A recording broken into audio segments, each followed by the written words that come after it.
Ini saya mau ngajarkan yang gampang, sederhana. Judulnya apa? Tips menghadapi masalah rumit. Ya. Tips atau kiat menghadapi masalah rumit.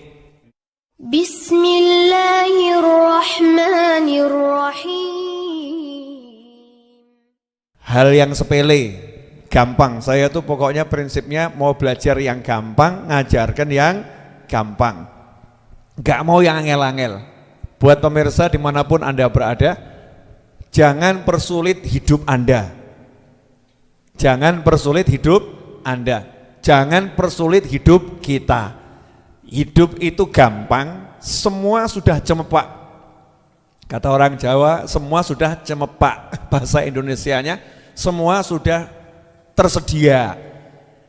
Apapun itu, butuh makan ada, butuh minum ada, butuh tempat istirahat ada, butuh suami ada, butuh istri ada, butuh anak ada, tinggal minta ya, dan usaha.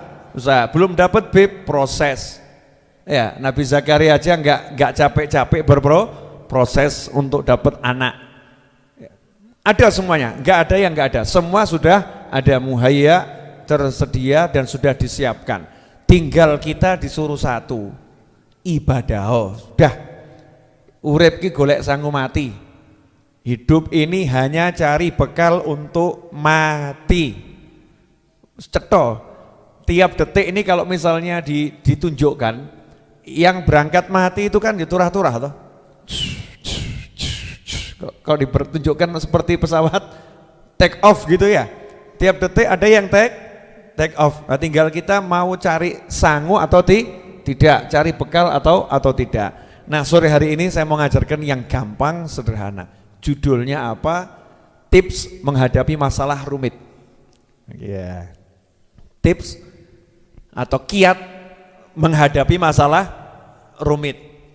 Sering orang terbentur masalah rumit, atau tiba-tiba dihadapkan masalah rumit, atau tiba-tiba dia terjerumus dalam masalah yang rumit.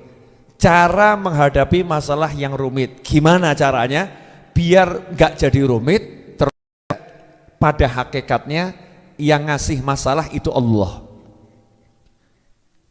Nomor satu, ingat saja, pada hakikatnya yang ngasih masalah itu adalah Allah. Kalau sudah tahu yang ngasih masalah itu Allah, maka langkah berikutnya jangan pernah mengandalkan apapun dan siapapun untuk menyelesaikan masalah. Jadi kalau kita masih mengandalkan apapun dan siapapun untuk menyelesaikan masalah, berarti kita tidak paham tujuannya Allah ngasih masalah. Ya, tujuannya Allah ngasih masalah biar ingat sama yang memberi masalah. Makanya kalau begitu kena masalah, ingatlah yang ngasih adalah Allah. Selesainya bagaimana? Yorayun. Ya Allah, please, maaf ya Allah. Tolong ya Allah, memang benar banyak dosa. Langsung yang pikir, misal masalah utang ya, mikir duit keliru. Duit gak bisa menyelesaikan hutang. Kadang duitnya sudah banyak tiba-tiba hilang. Mengandalkan orang yang mau ditagih untuk bayar, tiba-tiba yang mau ditagih mati. Ya, meninggal dunia. Atau melarikan diri, gak selesai-selesai. Mau bayar hutang, yang bisa menyelesaikan hutang adalah Allah Subhanahu wa ta'ala. Terus yang diandalkan siapa? Ya Allah pokoknya. Ya Allah, saya punya hutang, saya mau bayar. Ya, saya ngomong Rebu yang lalu ya, saya punya utang 400 juta lebih, betul ya? Nah, Rebu ini hanya kurang 200 juta. Kurang 200. Enak atau? Gak mumet, gak ruwet, ya, gak rekoso. Caranya piye, Bib? Yaitu Rebu yang lalu saya ngajak ibu-ibu doa, minta sama Allah. Selanjutnya ngapain? Selanjutnya saya pergi ceramah, ya, saya pergi jalan-jalan. Saya kumpul sama orang. Mikir utangnya, Bib? Enggak. Ya, utang bukan untuk dipikir, keliru. Utang itu dibayar. Ojo mbok pikiri gak tahu mbok bayar.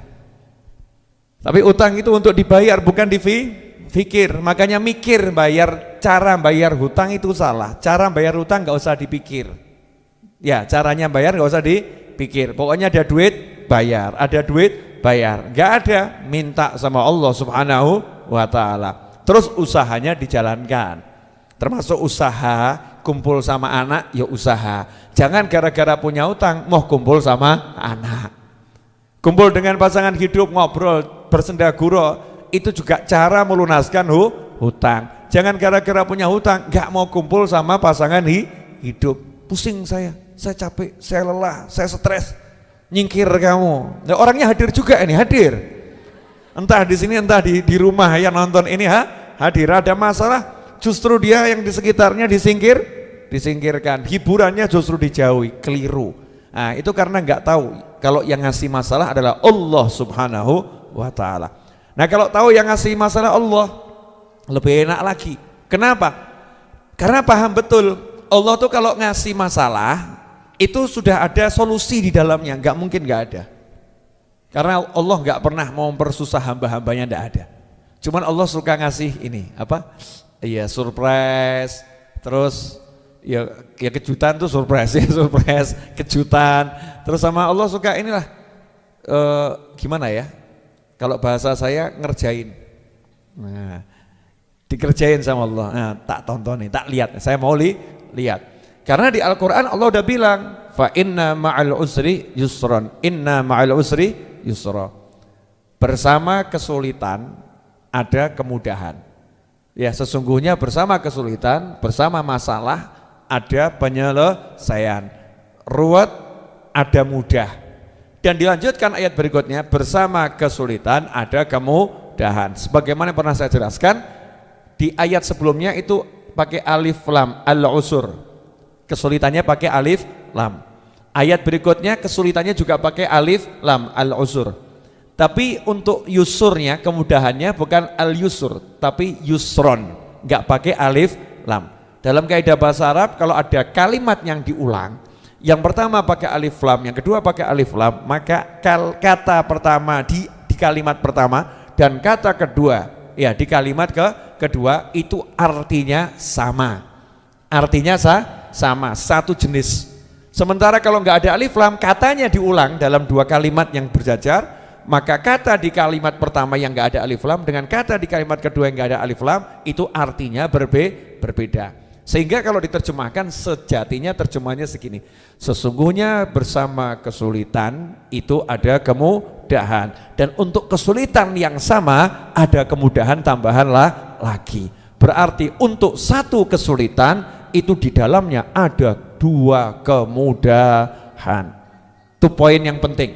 Jadi kalau ada masalah di dalamnya ada dua solusi, bukan satu, ada dua solusi. Kemudian yang menarik kalimatnya pakai ma'a. Fa inna ma'al usri yusra. Ma'a itu artinya bersama. Aku bersamamu, berarti nggak pisah.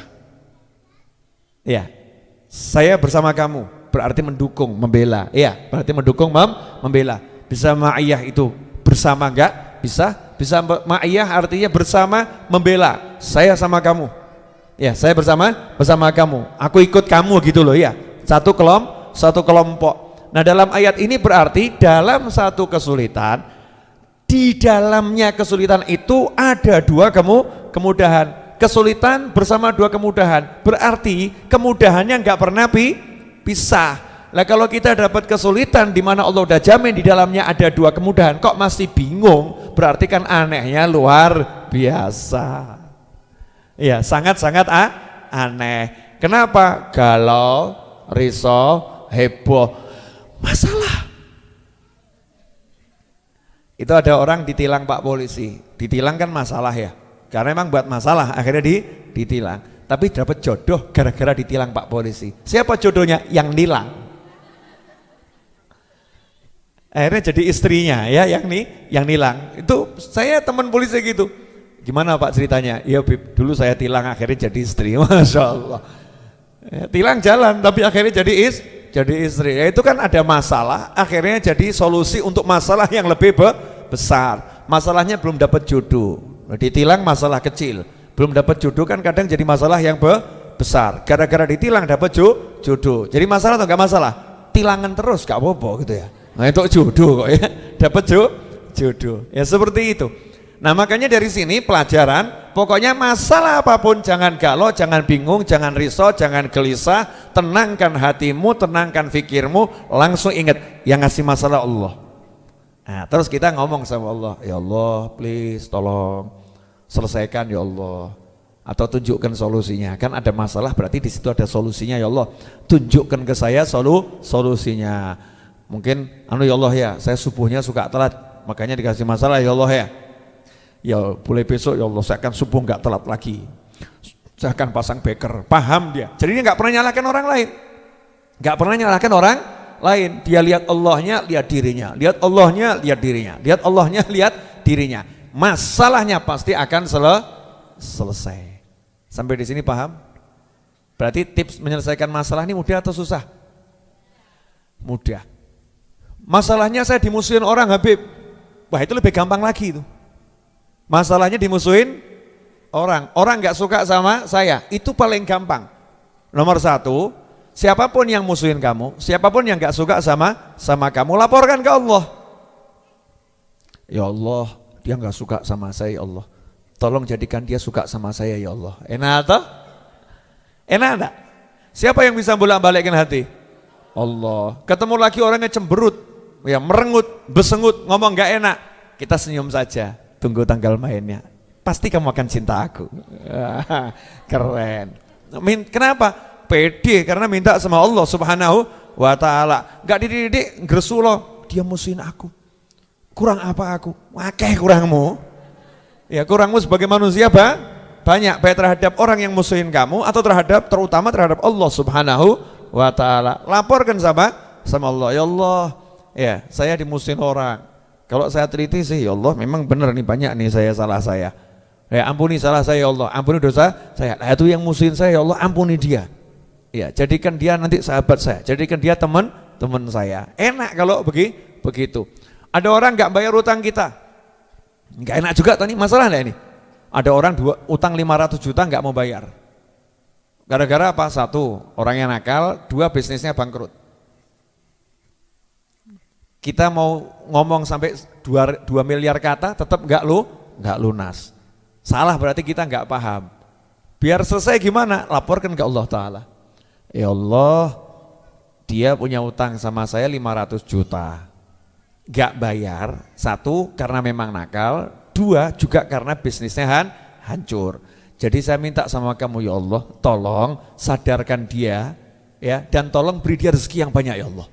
Majukan lagi bisnisnya Allah, majukan usahanya.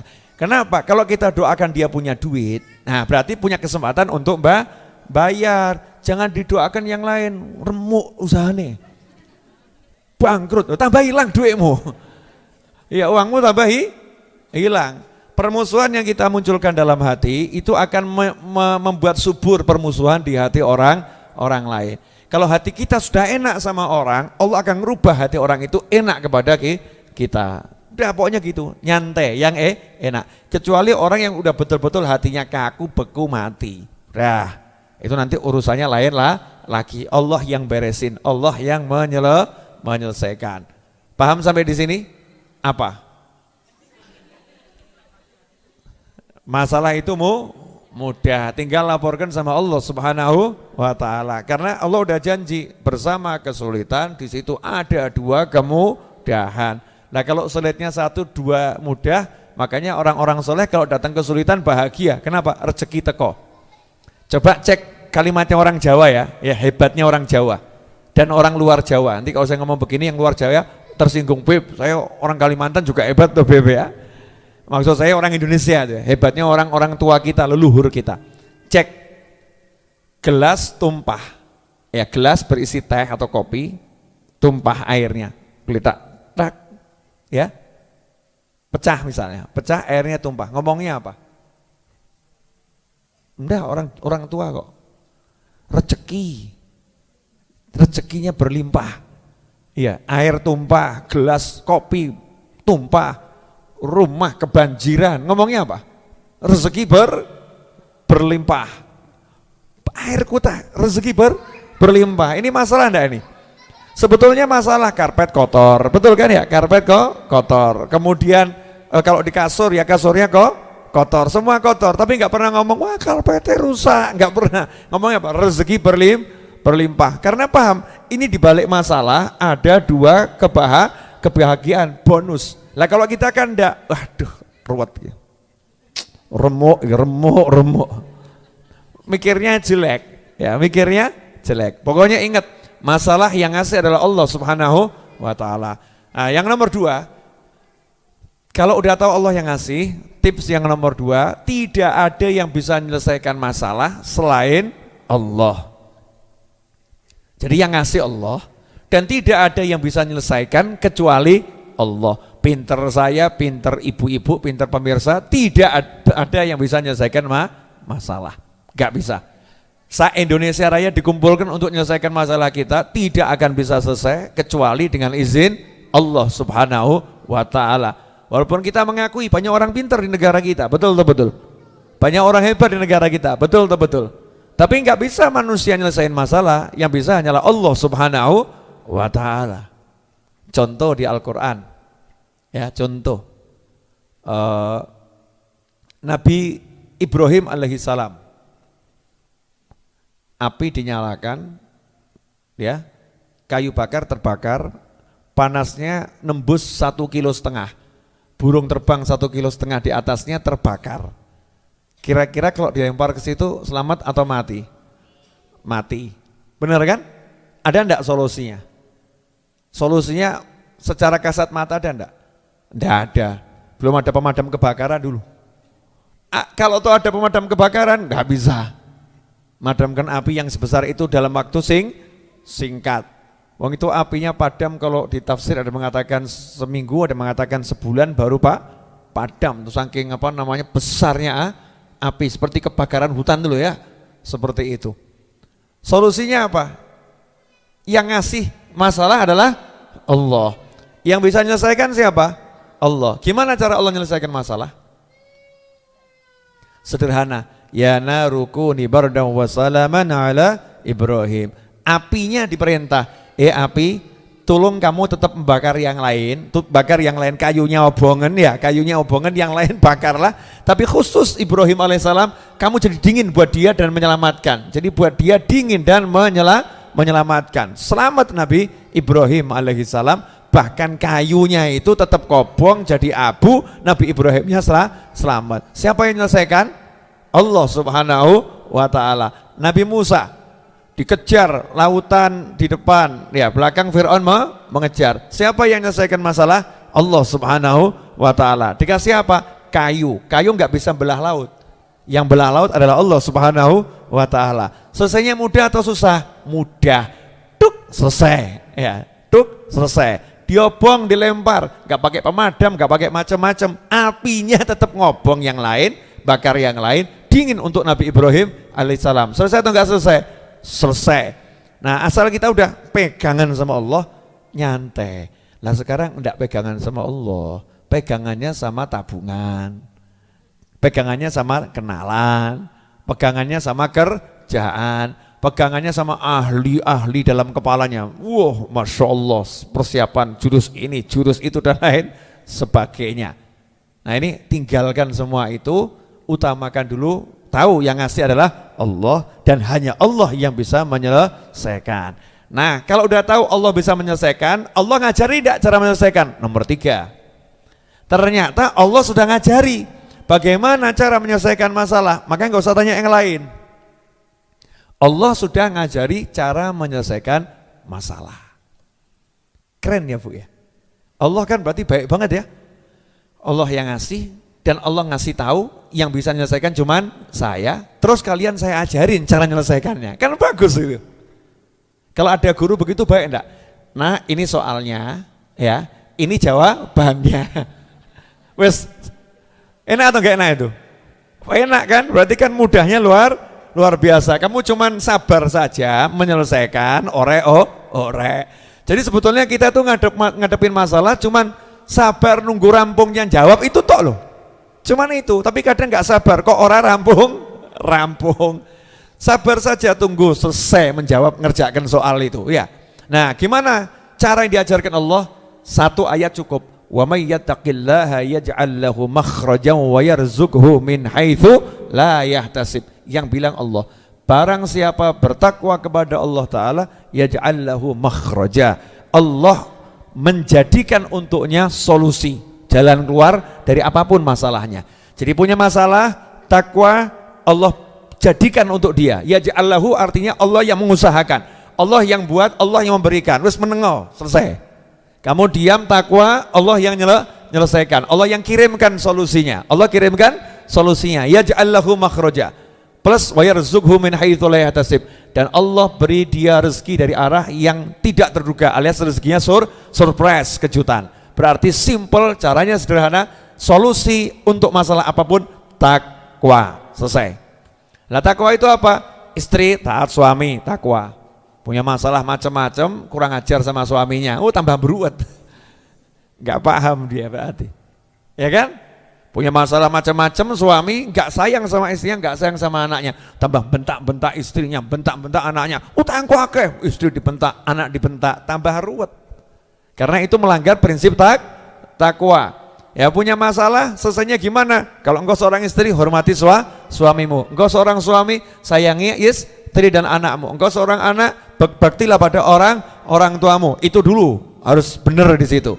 Kemudian engkau seorang hamba, ya taat pada Tuhanmu. Sholat yang benar, ya dandani sholatnya. Dosa jelas banyak, kok gaya nggak mau istighfar. Seakan-akan nggak punya dosa. Dosa kita banyak, ya istighfar sing akeh, nggak usah diajari, nggak usah disuruh.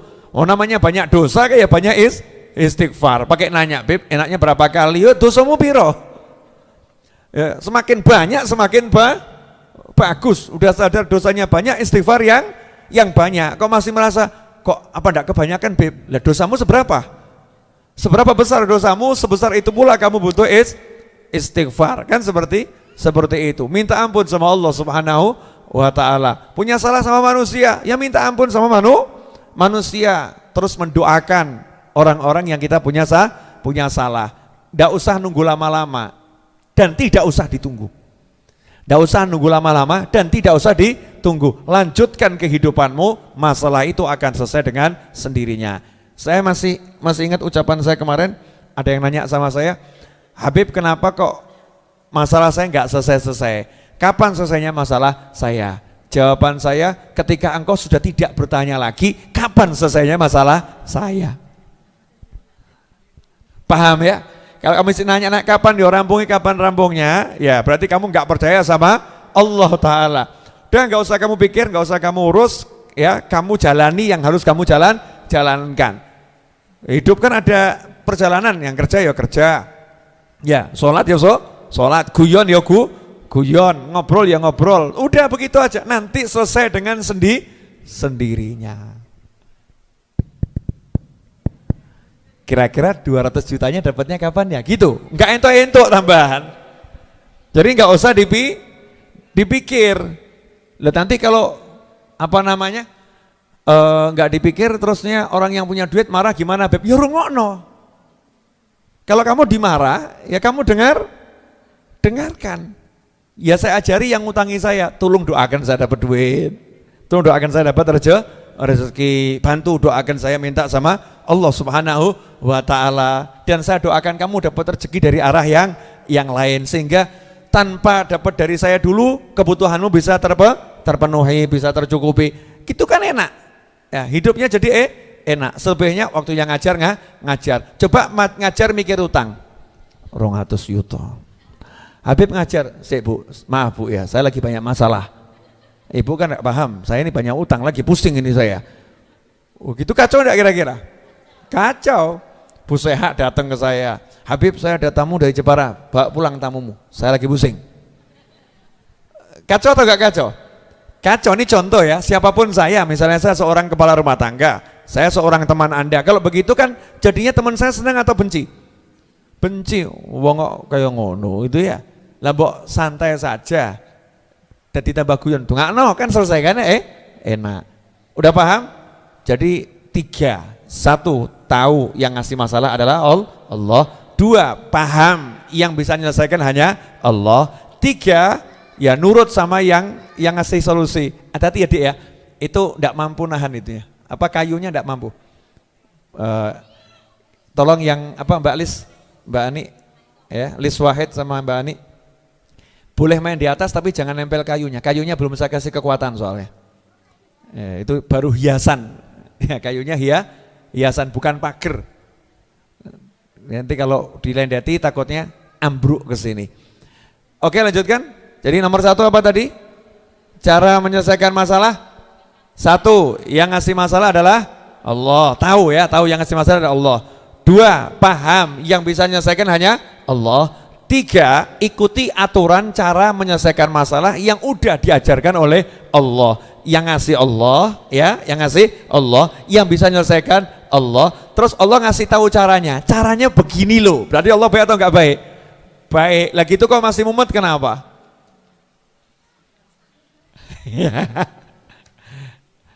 Beb, tapi ini begini enggak ada duit. Ya ente nono. Enggak ada duit, ya tunggu. Nunggu kok nggak mau, terus mau gimana lagi? Loh, hidup bukan punya kita, milik Allah. Usaha, udah usah ngajarin orang usaha. Saya yakin tuh orang yang nggak punya duit juga udah usaha, betul kan ya? Doa, saya yakin juga sudah berdoa. Minta doa sama orang lain, saya yakin sudah minta doa sama orang lain. Tapi kemerungsung, nggak mau nunggu. Lah nggak mau nunggu tuh berarti nggak percaya sama yang nyuruh. Saya itu servis mobil, mobil, yang gak iso sak langsung masuk jadi. Betul. Saya masukkan mobil, walaupun mobil saya sehat, gak punya penyakit, ya butuh waktu 1 jam, 2 jam, satu persatu dibetulkan, dibereskan dan lain sebagainya. Itu saja saya mau nunggu. Tapi kalau saya nunggu di servisan kan bodoh saya. Kenapa nunggu di servisan bodoh? Iya, buat 1 jam ya tetap 1 jam, 2 jam tetap 2 jam. Lebih baik saya akan nunggu misalnya nge-mall, ya kan ya, seneng-seneng di mall atau ikut pengajian. Rampung pengajian, udah rampung Pak, sudah kan penak. Lah ini orang punya utang, punya masalah, nunggu selesainya mikir masalah, ya bodoh. Jadi kalau nunggu masalah selesai itu jangan mikir masalah, seneng no hatimu, kumpul anak, bojo, konco, golek ilmu, golek duit, selesai. Saya nggak punya duit Habib, Kamu ngomong nggak punya duit, itu ngabiskan waktu untuk cari duit. Jadi nggak usah ngomong nggak punya duit, tapi kamu usahalah untuk dapat duit, usaha. Nanti Allah akan ngasih, terserah bagaimana caranya. Jadi waktunya dibuat menghibur diri, nyeneng hati. Termasuk ibu sekarang mikir, udah nih mandek kapan? Nggak usah dipikir Bu.